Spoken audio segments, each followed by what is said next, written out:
All right, next question, you all. What has been your biggest struggle in your marriage? And we ask the hard questions because we want to be super real around here.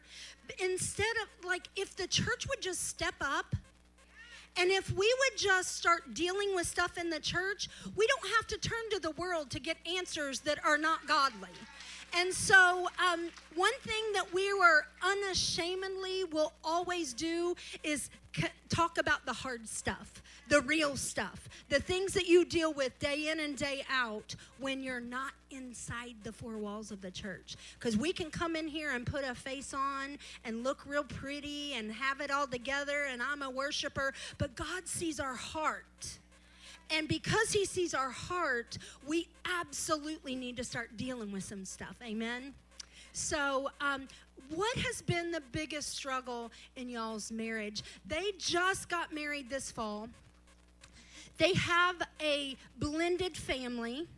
And I know that we have a lot of couples in our church that have blended families, and that could be a struggle. But we want to just ask you guys to start, like, what has been the biggest struggle? Is it with you guys, or is it with kids, or what is it? I got this. I think our biggest struggle has been money. Surprisingly, it's a lot of work to have an income with 5 people in the house, especially with 2 growing teenage boys who eat us out of house and home. But I think money, because we are a single family income, and honestly, when we had 2 incomes, we were fighting all the time. We were arguing about who's paying this, who's paying that, and even though we lost an income, I've been blessed at my job, really blessed to be able to provide for all of us. And it's also allowed Brandy to be able to, start her dream. And when she told me a year and a half ago that she was talking about CR and launching CR, it was the part of me that normally kicks in was like, how are we gonna do this? You're not working and these kids are growing. But that's when we turned to God, and it was like, and that's when I really like, hey, I love my job, but is it going to be able to provide for all of us? And here we are still, same job, and CR is launched. So she has been able to work her dream. But that men have to carry that weight of providing for their family. And so that is a real issue in marriages that can cause a marriage to struggle. That if it's a single income family like you, or just the stress of worrying, am I going to be able to provide for my kids and my wife? So thank you for being vulnerable.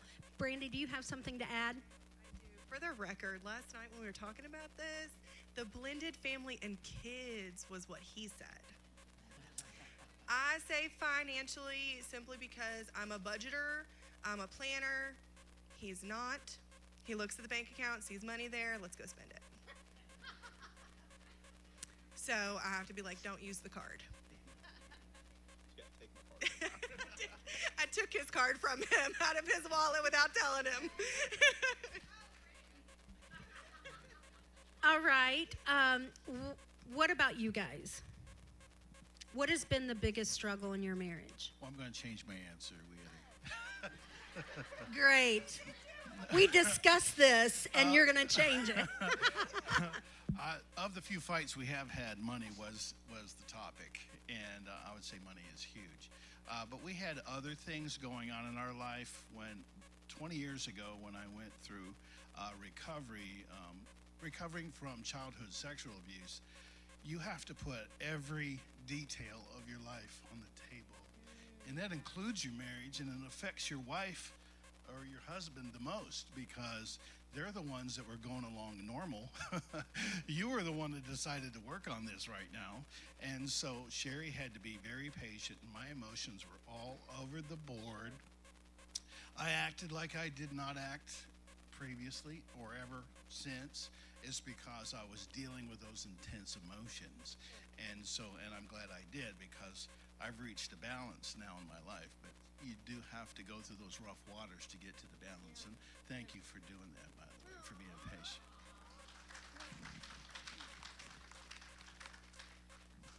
Wow, that changes my answer. We had a year that we went through just everything under the sun. Everything under the sun went, excuse me, everything under the sun went wrong. Just everything. I got sick. Went through a lot of treatment, and our house burnt down. Johnny lost his job. Our house burnt down. We decided, well, we were just renting that. We don't want to go back there. Let's buy a house. So we were in the middle of buying a house. We were a couple days away from buying the house, and he lost his job. So we lost the house, and just one thing after another.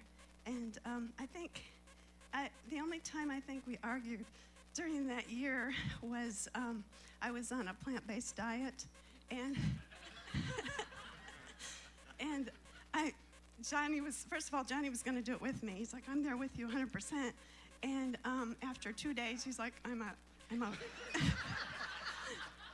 And so after about 2 months, I was like, he said, well, first of all, he said, but I'll make things for you. You know, he would make homemade beans, and put them in the fridge and stuff.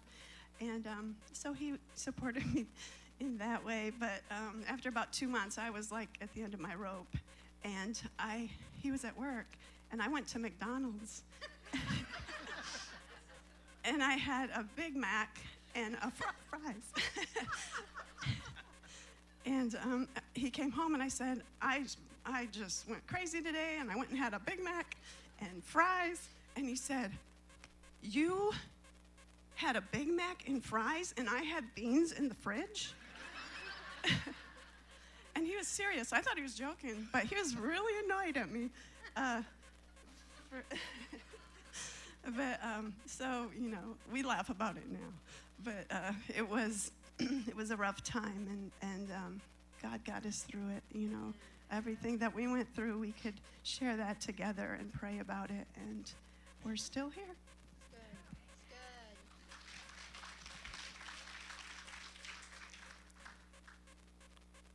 Agree with a lot of those, so I guess I got to find a kind of a new topic or whatever. But it's just life, right? I mean, it's just you get busy in those things that you do every day, and in doing that, I mean, you think that you're doing what you're supposed to be doing, but then you find out that maybe you've ignored that individual. You ignored your spouse, or you've not paid attention to them, or you've not given them that time. So finding that time sometimes is a struggle. It's not. It's not just that. She said you're making it about sex or whatever, but just this morning I talked to her about it's intimacy, and sex is a part of that. But there's other moments that are intimate moments, and the one that I brought up to her this morning was being in the hospital after we had our second child. Your first child, you're a couple with a child. That second child, you're sitting there in the hospital, and you've got your newborn, you've got your other child sitting there, you got your wife, and I'm like, wow, we're a family. This is what's coming together, whatever. That's an intimate moment, as far as that's something that we only share. I mean, that's the thing. So yes, sex is a part of that life, but there's other moments. But anyway, the struggle is finding that time. And not getting so caught up in just being busy. I mean, between ball games and work and school and family events and coming to church, and it's just you just get wrapped up in that. And I think that's where couples get off sync. We feel like we're doing things that we're supposed to be doing, but we've missed each other. So that's sometimes where the struggle's at. Do you have anything to add? I told him the two things not to mention were sex and money. Because those were really the two most knockout, dragged out fights ever we've had. And it's a reoccurring thing. It's been better. Those two were like the things that he'd never got enough of. Real. Real.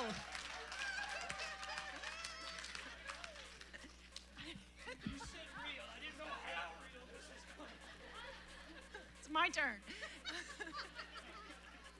You're fighting fair. If food was a love language, that would be mine. Food and sleep are my two top needs. His two top needs were sex and sex.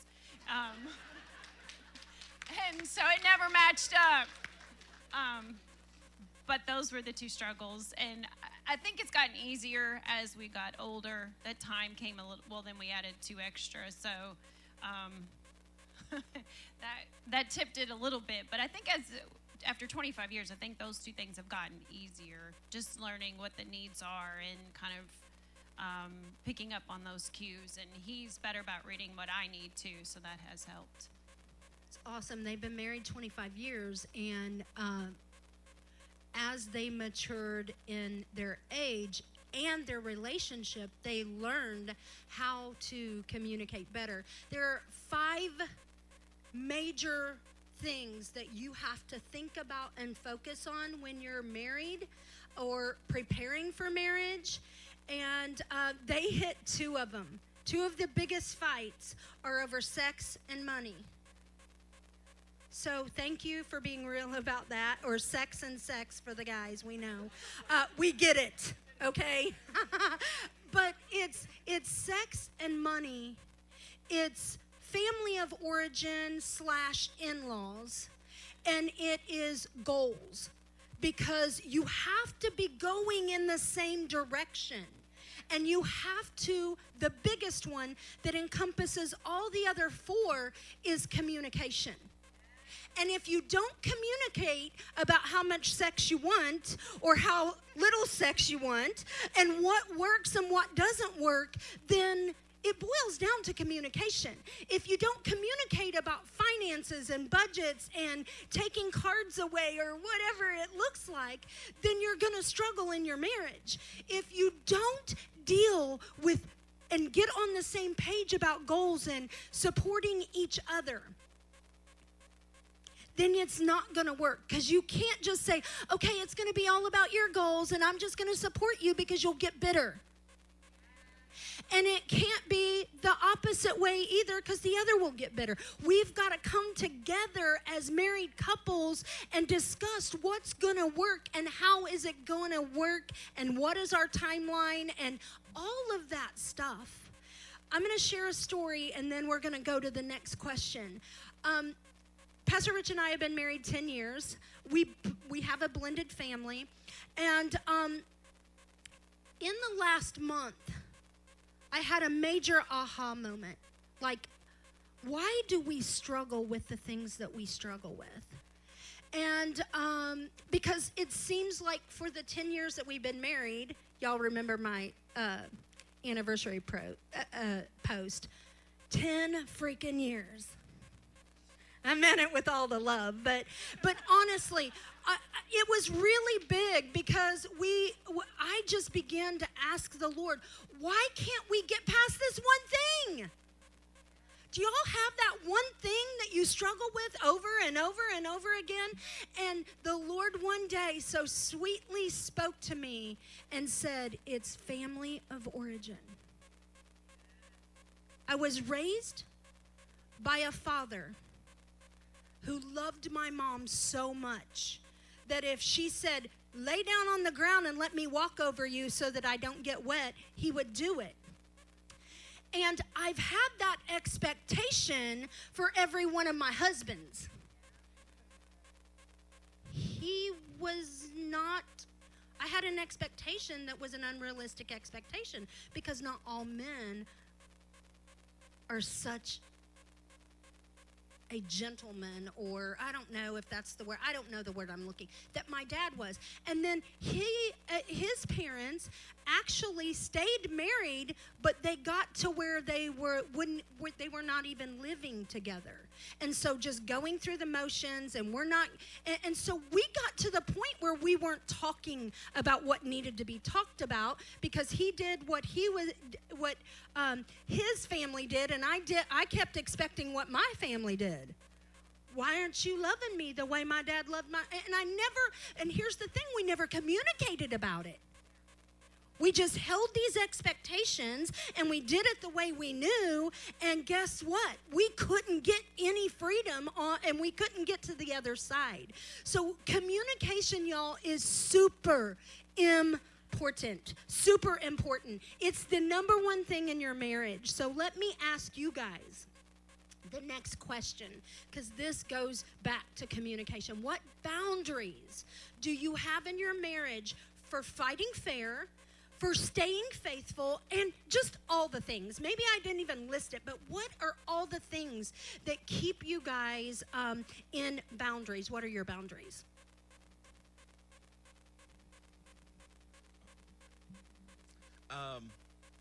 So fighting is probably somewhere where we kind of had to talk about, because we fight different ways, but when we fight, it's knockout, drag out. It's not as bad as when we first started, but we still have our moments. But one thing that I think that we've learned is that when it gets to a certain point, it's time to just, okay, you go that way, I go this way, let's take a beat. Sometimes she likes to drive around the block. Sometimes I like to go to the grocery store. It's just a way to kind of, okay, let's take a beat. Let's not be in each other's faces, and let's actually think about what the other person is saying. I think that's been something that's been really, really good for us, is taking that time to stop and be like, okay, we got to pause here and just walk away. I think that's been probably the biggest. We don't fight anymore. We argue, y'all. And he just admitted to me that his grocery trips are his getaway. So he likes to put his headphones in and be around other people that are not me. So it's okay. It's okay. Yeah, I think besides just walking away, I think being careful with what you say. Like, I'm in the heat of the moment kind of person, and sometimes I say things that I probably shouldn't say.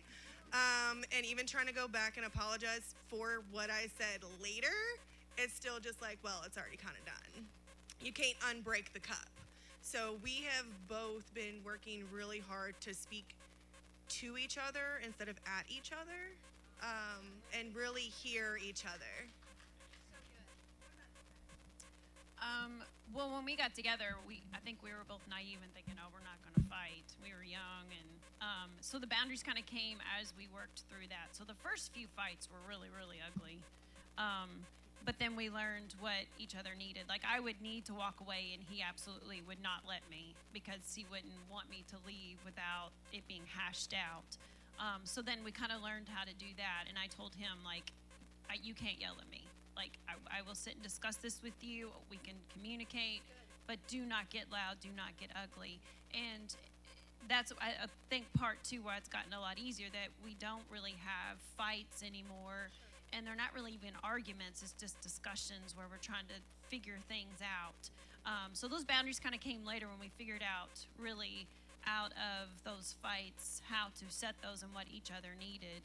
And I think for me, you mentioned being faithful and all the things. It's, for me, realizing, I think after the 7-year itch, or you get to that point where, like, oh, this is it for the rest of my life. But at 20, was I really thinking about that? And because I wasn't, I mean, it was serious. I mean, when his family starts doing some crazy things, and then crazy things come out of my family, it's like, is that what that's going to look like? His parents were divorced after 30 years of marriage. And so that was scary for me, thinking, like, is that what's going to be ahead? But for me, it's realizing that I made a commitment to God. And so if this doesn't work out, then I'm not being obedient to what I made that promise. And then, you were talking, and the Bible says, love your neighbor as yourself. So you could put the word neighbor as husband, love your husband as yourself. And so really that comes first, is God first, and then it made it easier. So good. I would add perspective. Even though you could be angry or upset at that individual, it just, for me, and I believe you kind of operate from the same thing, we always kept what was important. We knew what was important, ultimately the most important part, and that these were minor things, and I felt like we always kind of knew we'd get through them. I feel like we're both loyal individuals. Not only have I been married for 25 years, I'm 24 years employment at a company's. And so there's just a dedication to each of us that I think that's what has allowed us to work through things. We just know. I mean, what attracted me to you to begin with, right? I mean, that hasn't gone, that hasn't left, and so when we fought, it was never degrading. It was never devaluing that individual. We really did well, I think, just dealing with what action or what our feelings were, and kept that there, and not try to find a thing to like dig a knife in or whatever to sit there and say, hey, you did it. So I guess we fought fair. I mean, well,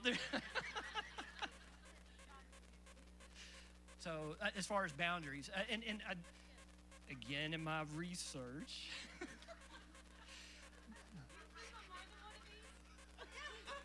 This is important. I mean, it's done. So one of the things, because it gives, again, it helps me, it just, okay, another person's perspective on boundaries.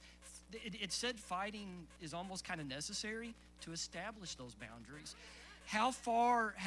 No, I'm sorry, that's too far. You've gone too far. And now that individual knows, okay, that's one that I got to, So it's, as far as when I saw the word boundaries, at first I was like, okay, how does that, go to your corners and, keep it above the belt, what's the, but I thought that was neat. I never had seen it in that light, as far as fighting allows us to find where those boundaries are with that other individual. And then the thing to learn from that is then to respect that moving forward or whatever. So. It's awesome. I wish I had Google when I first got married.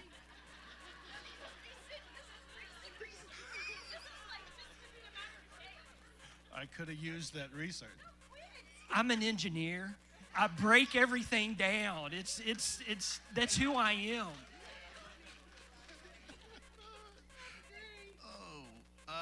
So you said be open, be honest, and this is an ugly story. So this is when I had a lot more emotion. I hadn't worked through anything yet. I was still young. We were 25 and 24 when we got married. And we lived in Florida, and my dad was still alive at that point. And we had a discussion about marriage. And I'm looking for answers, right? How does this all work? And he said, well, I have to knock your mother down every 6 months. And I'm like, what? Yeah, I have to hit her every 6 months. And he was a pastor, so that's hard to marry. It's hard to connect the two. And so fast forward 6 months, Jerry and I are in the car, and my dad said, you have to rule the house. She's the one that has to be quiet. You have to rule the house. And so I didn't have Google. So we're just trying to figure it out. And so I'm driving down, we're both in the car, we're driving somewhere, and we started an argument, and I started the argument, I don't know what for.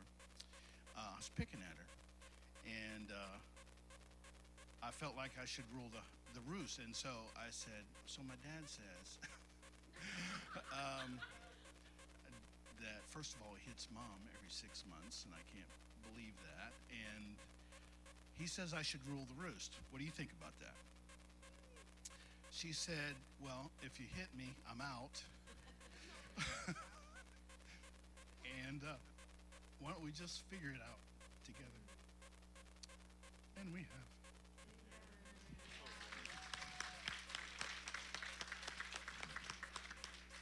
First of all, he was 24 and I was 22. They would have lost the game. But I remember when we first got married, in the first few weeks, I think we were talking about boundaries. And one of the things we decided way back then, because you had known someone who brought up divorce every time they had an argument, throwing the divorce word out there. And one day, this guy, they were arguing about divorce, and he pulls a suitcase out of the closet and throws it on the bed and said, "Why don't you just leave?" And so she did. And so that was one thing that we talked about, and that divorce was not something that we would ever throw out there, and that was never an option to us. So that was one of our very first decisions that we made. We made a bunch of others, but that's the one I remember. So good. Okay, now, for sake of time, this next question, go ahead and keep it, Pastor Johnny. You get to answer this next one, because I know a little bit more.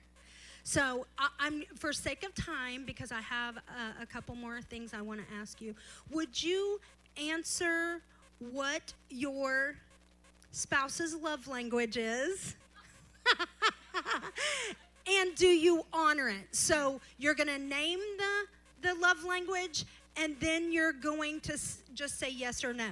You get to go first. Well, You can tell the story behind it if you want. I had to do some research. Sherry, what's a love language? We're supposed to know what our love language is. And she told me what mine was, so we were good. And having this discussion and looking up what the love languages were, I realized that hers was quality time. And we spend a lot of quality time together, and we miss it. Like if we're driving separately too much, we miss those drives together. And it's just talking, processing your day. We laugh a lot, share each other's burdens, incensed for against that person, why they do that at work, that kind of stuff. Just sharing the day. Good. Sherry, what's his, and do you honor his? His is, I told him what it was. Words of affirmation, thank you. Yeah, he needs the words of affirmation. And I'm just that kind of person anyway, very encouraging. And It's good. about it. It's good. What about you guys? So he didn't know what love language was either. I didn't know what mine was. Okay, he didn't know what his was. And so I'm like, babe, yours is quality time. Like, of course. And he was like, oh, yeah, that sounds right. So I kind of knew I got it once he was, like, in agreement. And, yes, I do my best to honor it. I do not ride in the car with him, however. And then I drive. He scares me. Hers is words of affirmation, and I am doing better. Okay, I am doing better. And part of I don't say the issue or the problem, but part of it is because my job, I'm a trainer on Zoom for 8 hours a day, so I talk and talk and talk and talk, and by the time I'm off work, I'm looking at everybody and I'm like, hi family, and I'm done. I don't want to talk about anything. I don't want to get into, because I'm tired of talking. And at first that was hard, but now when I get off work, it's like, hey, do you want to go into the bedroom for 10 minutes? And we go and I vent, she vents, and I just remind her that, hey, you're doing great. The kids are probably making you pull your hair out right now, but they are, you're doing excellent. So hers is definitely words of affirmation. Jennifer's is acts of service. Oh. So I do fail quite a bit at this one because it's interpretation a little bit. As far as I was seeing it up until we had a discussion. I mean, I would have, I do things as far as taking care of the house. Electrically or plumbing or whatever. I fix that. I take care of the yard. I work on the cars. I felt like I was doing a lot, but then I wasn't doing the things that acts of service would be the things that take that burden from her. Sure. And so it was looking at, all right, maybe I need to help more with preparing a meal, or help with cleaning the kitchen, or just simple as just making the bed and straightening up the room or whatever. So it is something that I'm still working on, that I've got to be more purposeful. But it is something that I recognize and aware of. Hey, men and Doug, maybe if you helped more with that, there would be more time for the thing that you want. I'm just saying.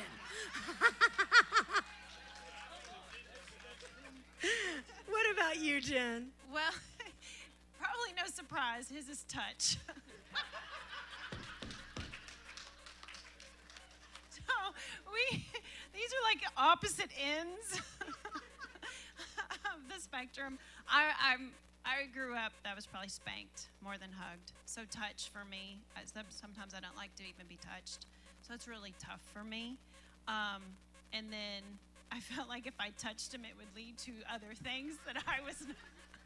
And so I've had to learn that it wasn't like going to always lead to that.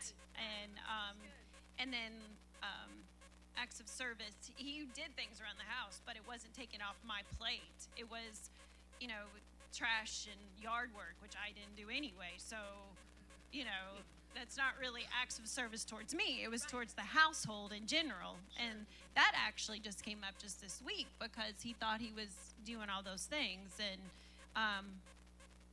he wasn't. So this week, it was a good conversation to have, just talking about that, something he thought he was already doing and he really wasn't. But the biggest thing it was for both of us is not to nag. It was to communicate. When those things weren't met, just having those open conversations that we're able to fix instead of fussing. That's good. So I'm going to ask all of you to nod your head yes or no, but because you were on the panel and you got the questions ahead of time, did it cause you all to get in communication and get on the same page a little bit? Wow. So one thing we're going to do for all of you, and it doesn't matter if you're married or not. This works in all relationships. So what we will do this week is we will create something on social media so that you guys can take these questions and have openness and honest conversations with each other, so that you can start working on your relationships, whatever those relationships are, okay? Does that sound good? Does that sound good, Amy? Yeah, okay, good. Okay, last question. And again, this is going a little bit longer but we feel like this is super important. So our last question is, what is the best piece of advice that you would give your newly engaged or newly married selves? And I'm going to start with you guys. Well, first, I have 3 adult children. My oldest is 25, and so he's dating now. And I guess if he was here, and for any of those that are in a relationship thinking of marriage, and at that age, or any age, being serious with someone, is making sure that is your person, making sure that you're aligned with God's will for your life, that your purpose is aligned, your goals are aligned, those 5 things you've discussed, and don't try to change that person, because it's not going to work. So good. And then I would just make sure that God's the center of your marriage, because when we were going through marriage counseling, I was actually active in the Catholic Church. He was very, very active in whatever it was. Pentecostal, God bless everything, holy rolling, falling out, like scared me to death. But my priest told me in those counseling, he said, I'd rather see you leave your faith and worship together. And he was a lot stronger in his than I was in mine, so it just made sense. Wow. And we kind of made that work. But I think that's one of the reasons that we're still together, is that we weren't going off. And I respect those families that did it. We just talked about my grandparents doing it for a very long time. He was Methodist, she was Catholic, and they separated on Sundays, and they made it work, and they were married for 50 years. But I just think that helped us, and making sure that God was the center of that. And then the third thing you've already mentioned, as far as communication, it's huge. being able to talk about those things as they come up, because they are going to come up. So good. So good. Do you have anything to add? Just kind of adding, it's the being equally yoked. It a lot of times when we read that from a Christian perspective or church perspective, we're thinking as far as spiritually, but it goes beyond that, and it gets back to what you were saying earlier as far as family of origin, and it's understanding your backgrounds to know where you both are coming from and what your perspective is on everything. And if that's not equally yoked, that's where a lot of the confrontations come from, as far as how to spend that money, how to raise kids, where you should live, or it's those kind of things. And if those conversations haven't been had in a non-emotional state, the worst time to start discussing them is when you're emotional, because then when you're one of the things from fighting, a lot of times we don't hear the other person. Right. So getting back to the communication is huge. Talk those things out. Yeah. Where are we going to send our kids to school? Private school, public school? Are we going to homeschool? It's those kind of, those things where if you don't know that now, you need to discuss it now, and not later. To me, there's a lot of things in life. You better make up the decision now in a non-emotional state, so that when you are in that situation, you've already prepared your heart for how you're going to respond. So, Doug, do you think people that are married and they've realized that, hey, we might be a little bit unequally yoked, is it too late? I'd say no.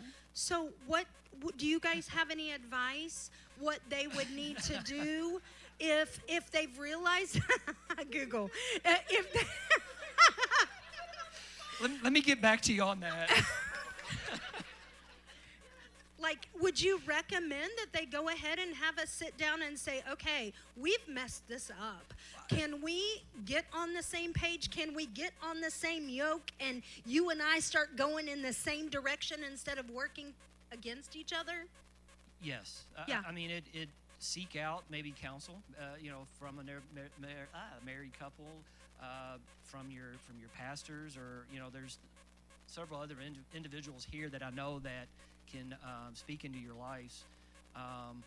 But yeah, because if you were committed enough to come together, then you should be committed enough to work it out. To work it out. So good.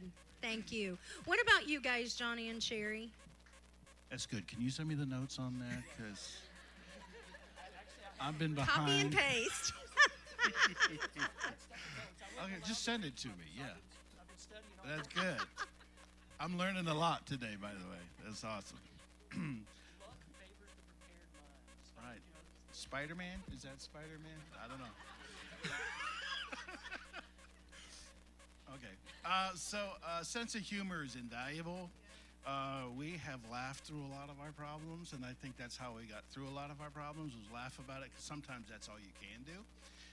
But Sherry, if you've not married yet, the biggest piece of advice I can give you is to pray for the person that you want to be in your life, because Sherry's an answer to prayer.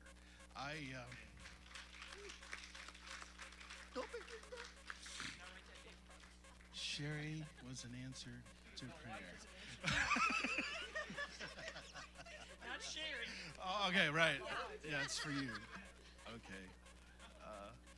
But that solved a lot of issues for me. I did not consider marriage when I was young because the way my parents fought. I spent more days away from home than I did at home, specifically because my mom and dad were going at it.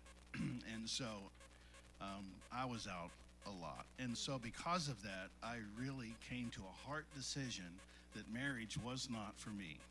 If that's what that's about, I don't want any part of it. And so I started praying, and my mom was a real warrior. And I prayed for somebody who wouldn't fight with as much. And our backgrounds are so similar that there wasn't a lot to fight about. And that really helped. So that's big advice. One thing that has helped me through the years is I heard somewhere that anger is a choice.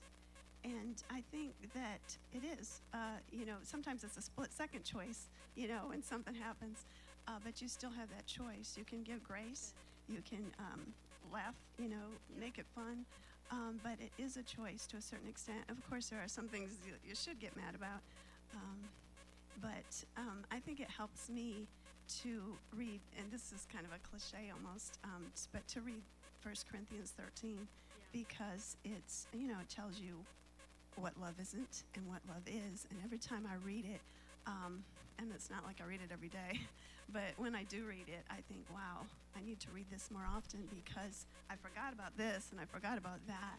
And it really does show you what love is, not just with your spouse or who you're engaged to or whatever, but to people in general. It just teaches us how to love.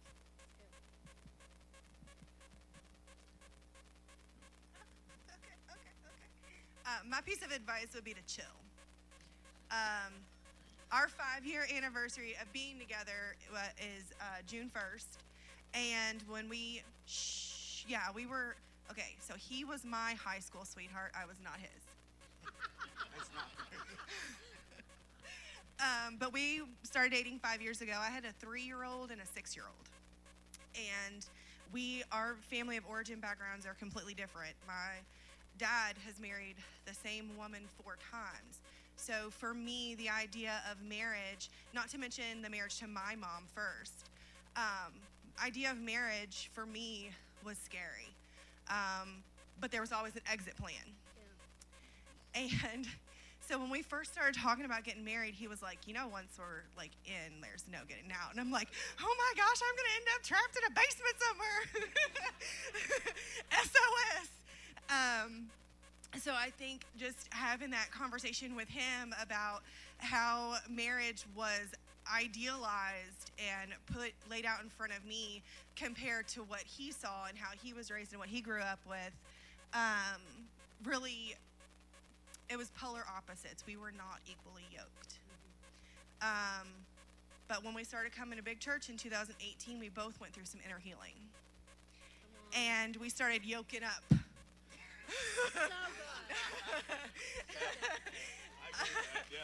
Because he even had some things that he didn't realize that he was working through. And I didn't realize that my whole bag of baggage was like handed him a crate of expectations. And the invisible expectations I was putting out there on him, he didn't even know that were there that he had to live up to. Right. So he wasn't aware of the level I was holding him to. So I think definitely inner healing, working out our own baggage and being able to come back together and kind of yoke up a little bit better. And just chill, enjoy it, stop stressing out. My natural OCD perfectionism, like everything has to be everything. And he's just go with the flow. I'm like, where are we going? No, where are we going? Can we stop and eat? Where are we eating? Yeah. I'll be your ride or die, but I want to know where we're going and why I gotta die.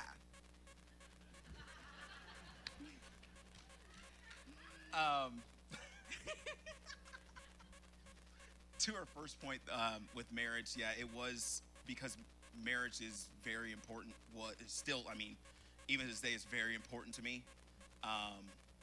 And like she said, we were on 2 different pages. I was more, I'm go with the flow, but I wanted to know, I wanted to have a game plan. And marriage was one of those things that I was like, before I ask you, I wanted to have a game plan. And it doesn't always work like that. I think just the leap of faith was a big step in the right direction for us. But I would say enjoy it. I really would. Enjoy each other. Enjoy having fun. Find a babysitter for your kids at least once a month. Have fun. We started going to Derby Dinner Playhouse, but we haven't been to since elementary school, and we had a blast. We go to the movies now, and it's just enjoy it. And she says she doesn't like riding in the car with me, but let us put on some 90s rap music and drive around Louisville. We'll have the time of our lives. And we will. We could sit there all day. We could sit there and blast, and our kids are looking at us like they're crazy. And we're like, yes, we are. These are your parents. But we can do that all day. And that's just something that, just enjoy it. Have fun with each other. That's the biggest thing. We're going to let them take their seats. And could you just give it up for them one more time?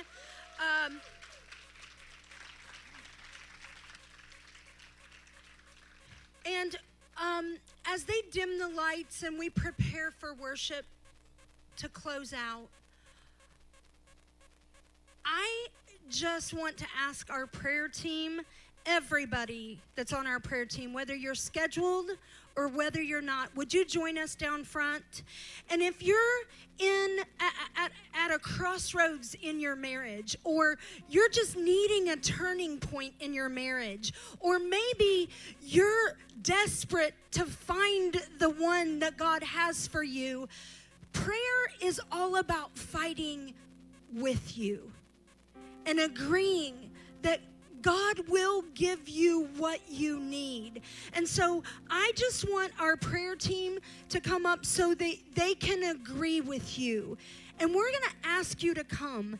And at the end, we're going to have every married couple up here so that we can pray over your marriages. Because listen, the enemy wants nothing more to steal, to kill, and destroy. He wants to divide you and your spouse so that he wins, so that we mess up more kids, and we just continue this generation after generation of bad junk. So we want to pray over you. So come get prayer if you are at a point, or maybe you just are praying for a good thing in your marriage. Would you do that? And if you're married, join us up front.